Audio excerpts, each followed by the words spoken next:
नमस्कार, मी ज्ञानेश्वरी रेसिपीमध्ये सर्वांचं खूप खूप मनापासून स्वागत करते।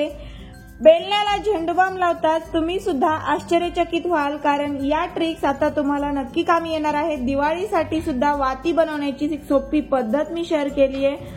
चला मग आजच्या या सगळ्या टिप्स आणि ट्रिक्स बघूया, ज्या खूपच युजफुल आहेत महिलांसाठी। सगळ्यात आधी आपली पहिली टिप आहे ती म्हणजे व्हॅसलिनच्या रिलेटेड आहे। तर इथे आपली नवीन पर्स जेव्हा आपण घेऊन येतो तेव्हा आपल्याला काय करायचं की आता थंडीचे दिवस पण आहेत, व्हॅसलिनचा खूप जास्त यूज तुम्हाला थंडीच्या दिवसामध्ये होत असतो, कारण की व्हॅसलिनचं मॉइश्चरायझर असू द्या किंवा नुसतं व्हॅसलिन असू द्या, तर या दोन्ही गोष्टी आपण हिवाळ्यामध्ये स्किन जी आहे ती ड्राय होऊ नये म्हणून वापरतो। पण जर तुमच्या सोबत नेहमीच पर्समध्ये अशा प्रकारे व्हॅसलिनचं मॉइश्चरायझर असेल तर तुम्ही काय करायचंय की थोडंसं त्यातलं काढून घ्यायचंय आणि आपल्या या जीप वरती लावायचं आहे। तर ही पर्स नवीनच आहे तरी सुद्धा मी याच्या जीप वरती असं थोडंसं व्हॅसलिनचं मॉइश्चरायझर लावलं, जेणेकरून आपली ही जीप आहे ती कधीही स्लिप होणार नाही, आणि स्लिप झाली तर आपली ही पूर्ण पर्स जी आहे खराब होते। त्यामुळे खराब होऊ नये म्हणून हा छोटासा उपाय तुम्ही एकदा नक्की करून बघा, आणि या पद्धतीने तुम्ही सुद्धा तुमच्या नवीन पर्सला वापरायला काढताना त्यामध्ये हा छोटासा उपाय करा। एक व्हॅसलिनचं मॉइश्चरायझर पर्समध्ये तुम्ही नेहमी ठेवा, जेणेकरून तुमची सुद्धा जीप आहे पर्सची तर ती डॅमेज होत नाही कधीही। त्यामुळे अशा प्रकारे हा उपाय एकदा तुम्ही करून बघायला काहीच हरकत नाहीये। तर या पद्धतीने तुमच्या जुन्या नव्या सगळ्या पर्सवरती, शाळेच्या पण बॅगवरती, जिथे तुमच्या मुलांच्या जीप असतील त्या पूर्णपणे खराब होत असतील तर त्याला थोडं थोडं व्हॅसलिनचं मॉइश्चरायझर लावून ठेवा, जेणेकरून ते खराबच होत नाही नंतर जीप।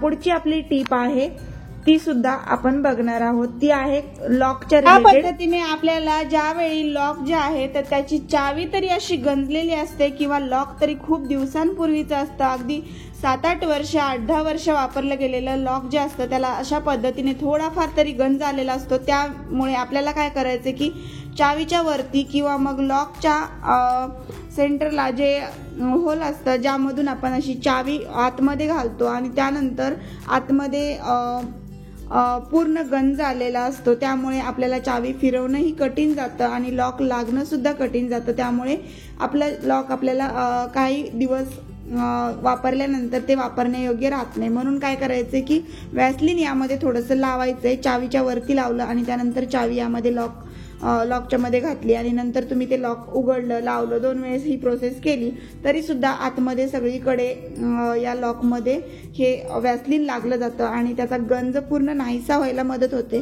त्यामुळे तुम्ही हा छोटासा उपाय तुमच्या कुलपावरती करून बघायला काहीच हरकत नाहीये, जेणेकरून तुमचं कुलूप रिन्यू होईल आणि पुन्हा वापरात येईल।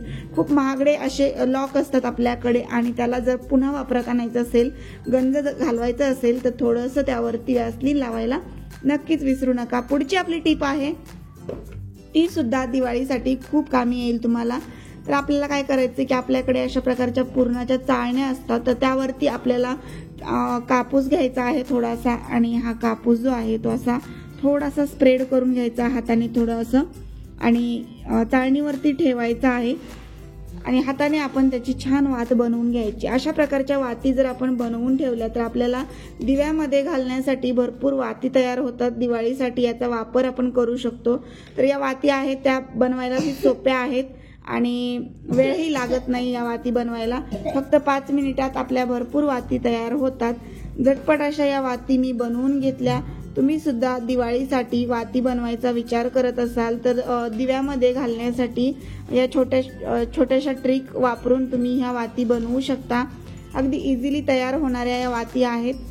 तर अशा प्रकारे मी या वाती हाताने बनवलेल्या आहेत, ज्या चाळणीवरती अशा खरबडीत जागेवरती व्यवस्थित आणि सहजरित्या बनवल्या जातात। तर फायनली आपल्या या वाती अशा प्रकारच्या होतात।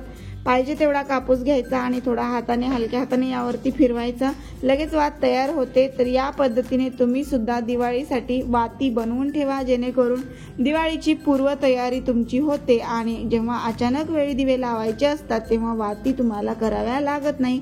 आधीच भरपूर वाती बनवून ठेवल्या तर तुम्ही त्या वाती आयत्या वेळी वापरू शकता। त्यानंतर पुढची आपली टिप आहे ती म्हणजे बेलण्याचा वापर कसा करायचा आहे किंवा कुठल्या वेळेला बेलण्याचा फार जास्त उपयोग करून घेता येतो आणि या बेलण्यामुळे आपल्याला भरपूर पैसे देखील वाचवता येतात। फक्त आपल्याला बेलण्याला थोडंसं लावायचं आहे झेंडूबाम, आणि झेंडूबामची बाटली सगळ्यांच्याच घरात असते। तर आपल्याला हा उपाय कधी करायचा, कसा करायचा व्हिडिओमध्ये सांगितलंय, शेवटपर्यंत व्हिडिओ बघा। बेलण्याला थोडं थोडं मी झेंडूबाम लावलंय, फार जास्त लावायची गरज नाहीये। हा उपाय मोठ्यांसाठी पण आहे आणि छोट्यांसाठी पण आहे, नक्की एकदा करून बघा। पूर्ण जास्तच झेंडूबाम लावायची गरज नाहीये, पण या उपायामुळे पूर्णपणे आपल्याला आराम नक्कीच मिळतो। आपली जी मान दुखायलेली असते किंवा अवघडलेली असते तर ती पूर्णपणे आपल्याला बंद करायची असेल दुखायलेली मान, तर या छोट्याशा उपायाचा वापर करा। बेलण्याला लावलेलं थोडंसं जे झेंडूबाम आहे तर त्यामुळे आपल्या मानेवरती त्याचं छान असा लेअर तयार होतो आणि या बेलण्यामुळे आपल्या मानेच्या शिरा ज्या आहेत त्या छान मोडल्या जातात। त्यानंतर आपली मान पूर्णपणे दुखायची बंद होते।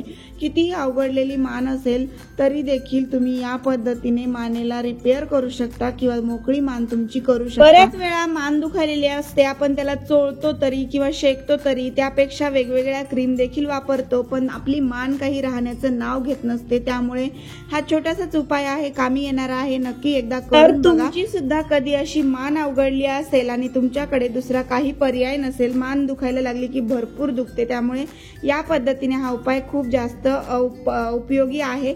सगळ्या महिलांना उपयोगी पडेल अशा टिप्स मी आज शेअर केल्यात। व्हिडिओ आवडला असेल तर लाईक, शेअर आणि सबस्क्राईब करा चॅनलला। कुठून व्हिडिओ बघताय ते कमेंटमध्ये कळवा आणि सबस्क्राईब केलं समोरची घंटी आहे त्यावर क्लिक करून ऑलवर क्लिक करून ठेवा, जेणेकरून चॅनलवर येणाऱ्या प्रत्येक व्हिडिओचं नोटिफिकेशन तुम्हाला मिळेल।